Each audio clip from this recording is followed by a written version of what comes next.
Amen. Grâce à Dieu. Tant de personnes sont des chrétiens, ils se disent des chrétiens, mais ils n'ont pas le manque du Saint-Esprit. Ça fait que il y a tant de personnes qui se suicident. Et ce n'est pas tout simplement parmi les gens qui ont des besoins. Parce que plus souvent, les gens ont la tendance que cette personne se suicidait parce qu'elle avait des besoins. Il n'avait pas d'emploi, il n'avait pas le véhicule, il n'avait pas la maison, il n'avait pas ceci, il n'avait pas cela.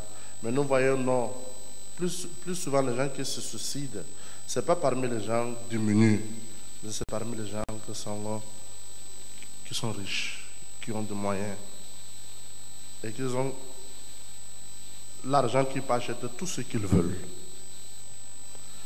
Et c'est tellement délicat que je trouve les hommes qui sont extrêmement riches dans les affaires, dans ce qu'ils font, dans la vie professionnelle, etc. Mais un matin, ils perdent de l'argent. Ils rentrent dans une affaire, ils perdent tout son argent, et le lendemain, ils se suicident. Et on se pose des questions. Est-ce que c'est à cause de perdre de l'argent qu'ils sont en train de se suicider? Non. Et les autres, c'est même pas perdre de l'argent, mais c'est pour dormir, obligatoirement, il faut boire du vin, il faut voir les insomnies, les insomniformes, il faut prendre toutes sortes de médicaments pour avoir du sommeil. Et les autres excès de drogue, les autres copines à gauche, à droite, l'accompagnement des amis, malgré tout ça, la personne finira un jour par se suicider. Dû d'une dépression ou dû d'un stress. Dépression ou soit stress. Mais qu'est-ce qui a provoqué ce stress? Qu'est-ce qui a provoqué cette dépression? Manque de Saint-Esprit.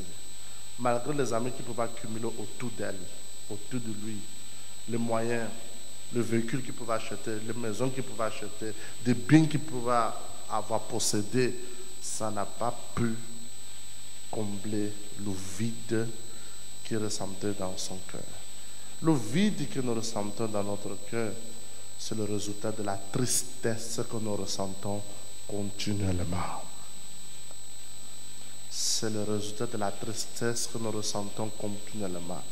Et absolument rien va nous remplir de joie. Rien va nous remplir de la paix. Absolument rien. Jusqu'au jour que nous serons véritablement baptisés du Saint-Esprit. La Bible dit, le Seigneur dit, nous parle dans le livre de Psaume 119,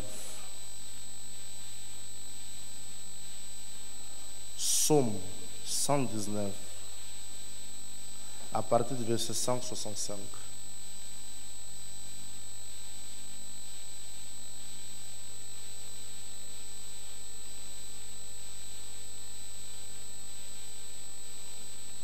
« 119,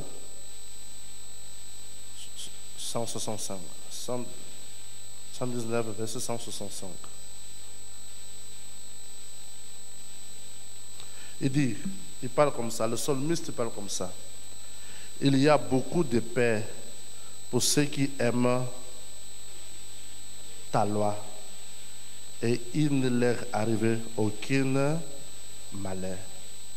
Il y a beaucoup de paix pour ceux qui aiment ta loi, c'est-à-dire pour ceux qui aiment la parole de Dieu.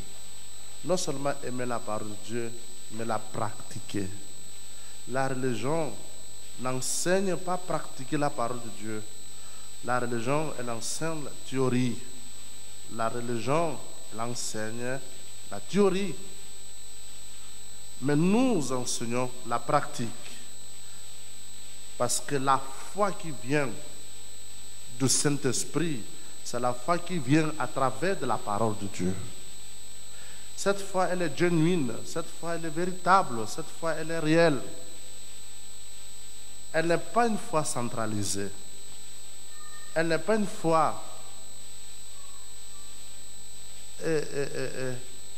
religieuse qui ne porte aucun fruit de paix à l'intérieur.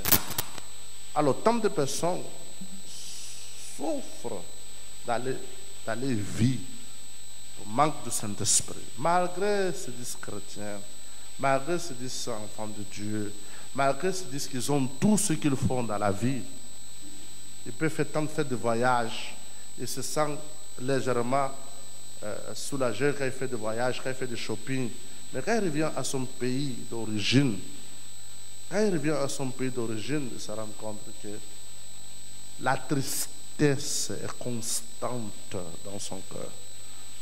Non, si il se trouve dans le besoin, là, il dit que parce qu'il n'a pas l'argent pour payer le loyer, ou pour payer le terrain, ou pour payer la maison, ou parce qu'il n'a pas de travail, c'est pourquoi il est triste, etc., etc. Mais nous voyons que dans la majorité des gens qui se suicident, c'est parmi les gens qui ont des moyens extrêmement riches. Pourquoi ils se suicident? Manque de paix. Pourquoi ils se suicident? La tristesse constante. Laisse-moi vous dire, même ta femme ne peut pas vous combler. Même votre mari ne peut pas vous combler. Oh, c'est-à-dire, ta femme ne peut pas rentrer dans votre cœur. Ton mari ne peut pas rentrer dans votre cœur. Cette vie-là ne peut pas rentrer dans votre cœur. Cette voiture ne peut pas rentrer dans votre cœur. Aucune chose dans ce monde, ton mari ne peut pas rentrer dans votre cœur. Aucune chose dans ce monde ne peut rentrer dans votre cœur. Ce qui a été programmé par Dieu pour rentrer dans votre cœur, c'est le Saint-Esprit. Et autant que le Saint-Esprit ne rentre pas en vous, vous allez constater une tristesse continuelle. Vous pouvez même être tenté de changer la femme. Non, laisse la femme là pour prendre l'autre. Ou laisse l'homme là pour prendre l'autre. Ou laisse-moi acheter une nouvelle voiture, peut-être ça va me soulager. Laisse-moi acheter une nouvelle maison. Vous allez constater que vous êtes tout le temps triste au fond. C'est pourquoi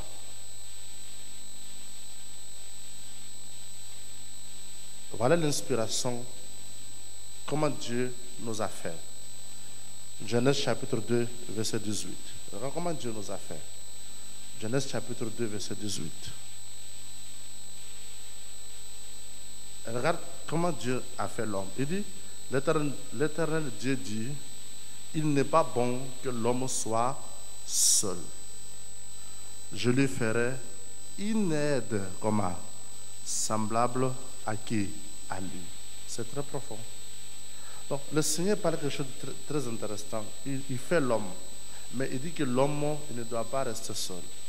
Mais de cet aspect, Dieu trouve à un homme une aide semblable à lui, qui était la femme. Mais la femme, lorsqu'elle est venue au monde, la femme d'Adam, quand elle est venue au monde, elle n'a pas venu porter à Adam la tranquillité, mais plutôt les problèmes sont empirés dans la vie d'Adam. Ça veut dire qu'Adam était seul, il était tout tranquille. Maintenant, l'aide semblable à lui que Dieu l'amène, qui est la femme, ça n'a pas comblé. C'est pour ça que tant de personnes ont tant de problèmes dans le mariage. C'est pourquoi tant de mariages, ça ne va pas. Pourquoi? Parce que les gens n'ont pas considéré le règlement intérieur que Dieu a prévu pour l'homme. Qu'est-ce que cet règlement intérieur? À l'ancien temps, il dit, je le ferai naître semblable à lui. Quelqu'un qui est comme lui, pour que l'homme ne soit pas seul. Mais sur le Nouveau Testament, regardez qu'est-ce qu'il dit. Jean chapitre 14. Jean chapitre 14.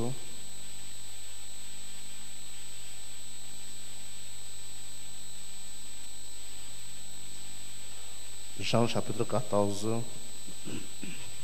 verset 16. Il dit, et moi, écoute ce que le Seigneur Jésus dit, et moi, je prierai le Père, et il vous donnera un autre consolateur, afin qu'il demeure éternellement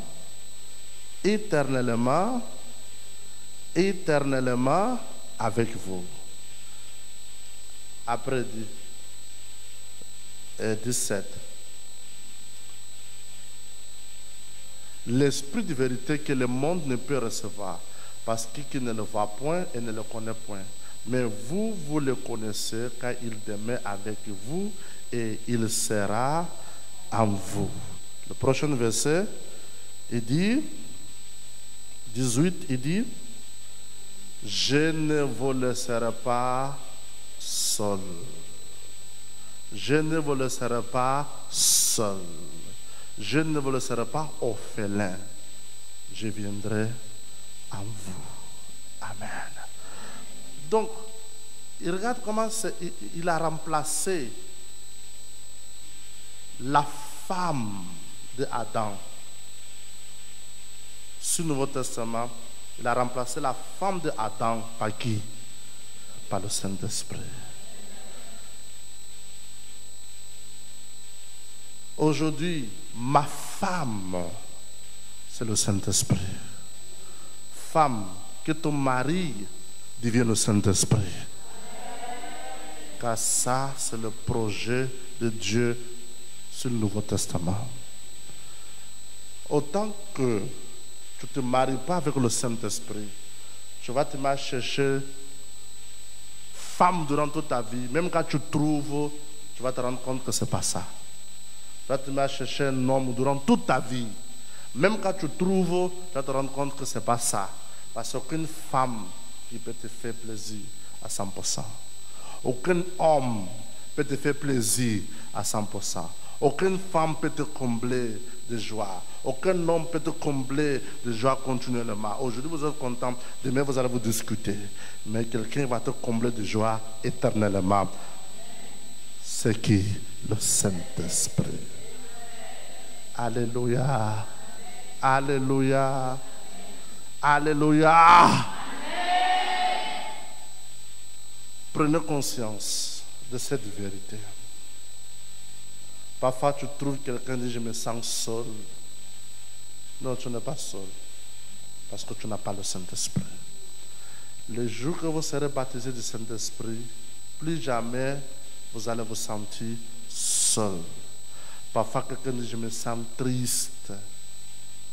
Peut-être si je vais aller en boîte pour aller danser.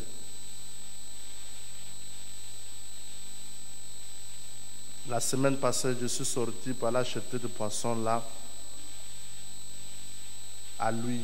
Je vois les dames descendre du véhicule, les dames descendre du véhicule en train de rentrer dans le bois de nuit. J'étais beaucoup touché. Je dis, ils n'ont pas de courage pour descendre de jolis véhicules pour rentrer à l'église. Ils ont du courage pour descendre de ces jolis véhicules pour rentrer en bois de nuit. Et la voix de Dieu me dit, parce qu'ils n'ont pas les maris. Il dit, qui est le mari? Il me dit, le Saint-Esprit. Si vous n'avez pas ton mari, si vous n'avez pas ta femme, qui est le Saint-Esprit, vous allez vous perdre pour l'éternité. Vous allez chercher à tout moment un homme pour t'accompagner en bois de nuit, ou les femmes comme toi pour t'accompagner en bois de nuit, parce que tu cherches à combler les vides qui se trouvent où? En toi. Mais le Saint-Esprit le Seigneur dit, c'est notre mari, c'est notre femme éternellement. Nous ne serons jamais séparés avec lui. Alléluia. C'est pourquoi Psaume 34, pour terminer, Psaume 34, verset 18. Psaume 34, verset 18, il dit, l'Éternel est près de ceux qui ont le cœur comment? Brisé. Et il sauve ceux qui ont l'esprit dans l'abattement. Donc, tu as le cœur brisé. Ne pense pas que ton cœur est brisé parce que tu ne travailles pas, parce que tu n'as pas le mari, parce que tu n'as pas la femme, parce que tu n'as pas le travail, parce que tu as des problèmes A, B, C, D, parce que ceci, cela. Ton cœur est brisé, pas à cause de ce que tu peux subir comme des problèmes. Ton cœur est brisé à cause d'une seule situation. Quelle est la situation? Manque le baptême du Saint-Esprit. Alors, si vous voulez être réanimé de ce cœur brisé, si vous voulez être sauvé de cet esprit qui est dans l'abattement, si vous voulez être réanimé, désirez le baptême du Saint-Esprit. Vous répondez sur ce numéro qui apparaît sur votre écran et il y a toujours quelqu'un qui est là pour vous écouter, pour vous aider. Vous pouvez appeler ce numéro 24 heures. Il y a quelqu'un qui va vous aider. Et que Dieu vous bénisse abondamment au nom de Jésus. Mariez-vous avec le Saint-Esprit. Amen. Merci.